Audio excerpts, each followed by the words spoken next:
দুইটা ধর্মই একসাথে মহিলাদের অধিকার থেকে বঞ্চিত করছে। একজন মহিলা সারা জীবন কুমারী থাকতে পারে না, পারে না, এটা অসম্ভব। আমরা মাকে বিক্রি করতে চাই না, আমরা বোনকে বিক্রি করতে চাই না। একাধিক স্ত্রীর অর্থ মহিলাদের অত্যাচার করা, তাহলে লক্ষ লক্ষ মহিলাদের দায়িত্ব কে নেবে? সমস্যার সমাধান দিয়েছেন এই পবিত্র কোরআনে, সেই সমাধানটা আপনি হজম করতে পারছেন না। আমার নাম রাজাজি, নিউ কলেজে ফার্স্ট ইয়ারে পড়ি। আমার আর আপনার দৃষ্টিভঙ্গি একেবারে আলাদা, তাই কিন্তু আমার নিজের মতামতটাও আমার জানানো উচিত। আপনি বললেন কৃষ্ণের 16,000 স্ত্রী ছিল, আমরা মুসলমানরাও 4টা বিয়ে করতে পারি। এতে একথাই বলা যায় যে এই দুইটা ধর্মই একসাথে মহিলাদের অধিকার থেকে বঞ্চিত করছেন। আপনি বললেন যে হয়তো বলতে পারেন মানুষ আসলে খুব আকর্ষণীয়, তবে এটা ব্যক্তিগত দৃষ্টিভঙ্গি। আর যদি এভাবে ব্যাপারটা দেখেন, আপনাদের দেখার ভুল আছে, আপনাদের চিন্তায় ভুল আছে। সৌন্দর্যের যে ধারণা সেটাও সময়ের সাথে বদলায়। একসময় ক্লিওপেট্রা ছিল সবচেয়ে সুন্দরী, কিন্তু এখন আর তেমনটা নেই। এখন ঐশ্বর্যা রাই হলো 1 নম্বর। আর আপনি এও বললেন যে মূল ধর্মগ্রন্থ পড়তে, কিন্তু এতে করে কিছু উগ্রবাদী আর মৌলবাদী তৈরি হয়। যখন কোনো ধর্মে বিশ্বাস করবেন তখন নিজের অন্যায়টাকে অন্যায় মনে হবে না। আর সেটাই ঠিক সেরকমই ঘটনাই ঘটেছিল গুজরাটে।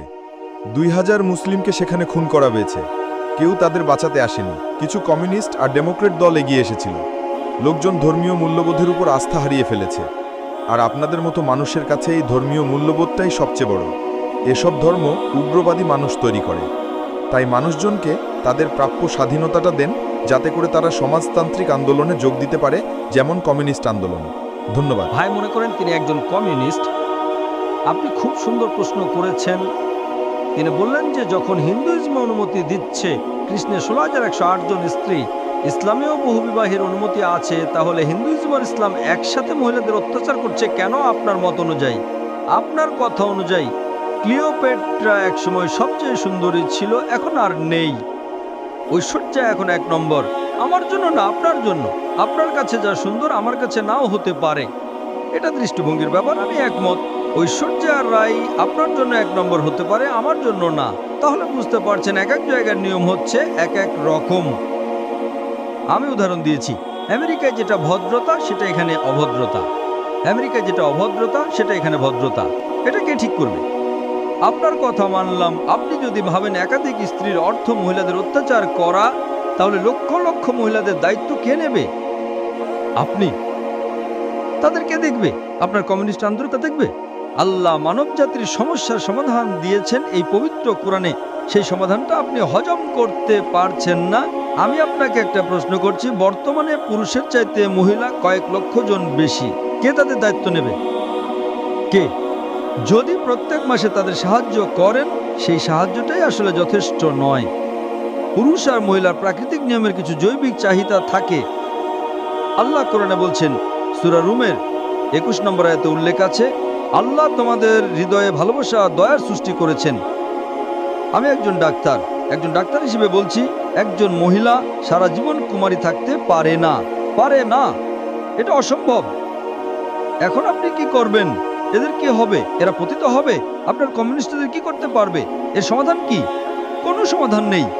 আল্লাহ আমাদের এই সমস্যার সমাধান দিয়েছেন, সেই সমাধানটা হজম করতে পারছেন না। তাহলে এখানে সমস্যাটা হলো সমাধান পছন্দ হচ্ছে না। আপনি সমাধান দেন। এর চাইতে ভালো সমাধান কি দিতে পারেন? ইসলামে একাধিক বিয়ে করাটা আবশ্যক নয়, 4টা বিয়ে করা আবশ্যক নয়। আমি এমন কোনো ইন্ডিয়ান মুসলিমকে চিনি না যার 4টা স্ত্রী, কাউকেই চিনি না। অন্যান্য কিছু বিদেশি মুসলিম আছেন। আপনাকে বুঝতে হবে ভাই, এটাই হলো সমাধান। সব পুরুষ একাধিক বিয়ে করতে পারে না, সবাই করতে পারে না। তবে কিছু মানুষ স্ত্রীদের সুবিচার করতে পারেন, আল্লাহ তাদের অনুমতি দিয়েছেন। তারা যদি সুবিচার করতে পারে, আপনার সমস্যা কোথায়? কোথায় মহিলাদের অত্যাচার করছি? আমরা তাদের সম্মান করছি।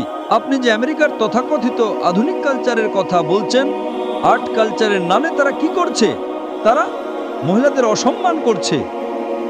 আপনি যে নারী স্বাধীনতার কথা বলছেন, সেটা আসলে স্বাধীনতার নামে শরীরকে শোষণ করছে, সম্মানের অবমাননা করছে, আর আত্মাকে বঞ্চিত করছে।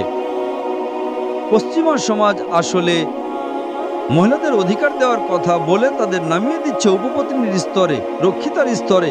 তারা সমাজের প্রজাপতি, যারা আর্ট কালচারের পর্দার পিছনে থাকে আর্ট আর কালচারের নামে ঐশ্বর্যা রায়, সে আবার কে? মডেলিং, তাই তো, ঠিক না? এখানে আপনাকে সঠিকভাবে চিন্তা করতে হবে। আমরা মাকে বিক্রি করতে চাই না, আমরা বোনকে বিক্রি করতে চাই না। আপনি চাইলে তা করেন। এক অ্যাডের কথা শুনেছিলাম, আগের লেকচারে আমি বলেছিলাম BMW। এক লোক বলছিল খুব বিখ্যাত অ্যাড, BMW নাম শুনেছেন? খুব দামি গাড়ি, মার্সিডিজের সঙ্গে কম্পিটিশন করে। সেই অ্যাডে বিকিনি পরা একটা মেয়ে গাড়ির সামনে দাঁড়িয়ে আছে। এখনই চালানো শুরু করুন। মেয়েটাকে না গাড়িটাকে? আপনারা কি করছেন? কমিউনিজমের কথা বলে, মহিলাদের অধিকারের কথা বলে আপনাদের মা বোনকে বিক্রি করছেন। আপনাদের মা বোনকে বিক্রি করছেন। আমরা মুসলিমরা এটা করতে চাই না, আমরা এটা করতেই চাই না। আমেরিকাতে আপনি রক্ষিত রাখতে পারেন 5, 10, 20, কেউ কিছু বলবে না। আর কমিউনিজমেও রক্ষিত রাখার নিয়ম আছে।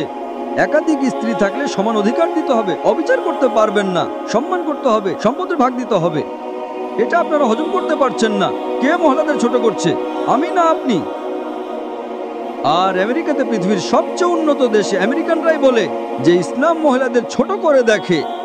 আপনি কি জানেন পৃথিবীতে যতগুলো প্রধান ধর্ম আছে, ইসলামের অনুসারী বাড়ছে সবচেয়ে বেশি হারে। যে লোকগুলো ইসলাম গ্রহণ করছে তাদের 3 ভাগের 2 ভাগই মহিলা। ইসলাম যদি মহিলাদের ছোট করে, তাহলে আমেরিকান মহিলারা ইসলাম গ্রহণ করছে কেন? আমেরিকান পুরুষরা ইসলাম গ্রহণ করছে কেন? কে ডক্টর আবু আমিনা বিলাল ফিলিপসকে ইসলাম গ্রহণে বাধ্য করেছিল? ভাই আব্দুর রহিম গ্রিনকে কে জোর করেছিল? কে? যারা ইসলাম গ্রহণ করছে তাদের 3 ভাগের 2 ভাগই মহিলা, তারাও ইসলাম গ্রহণ করছে। কেন? ইসলাম যদি মহিলাদের ছোট করে, তাহলে তারা কেন মুসলমান হচ্ছে?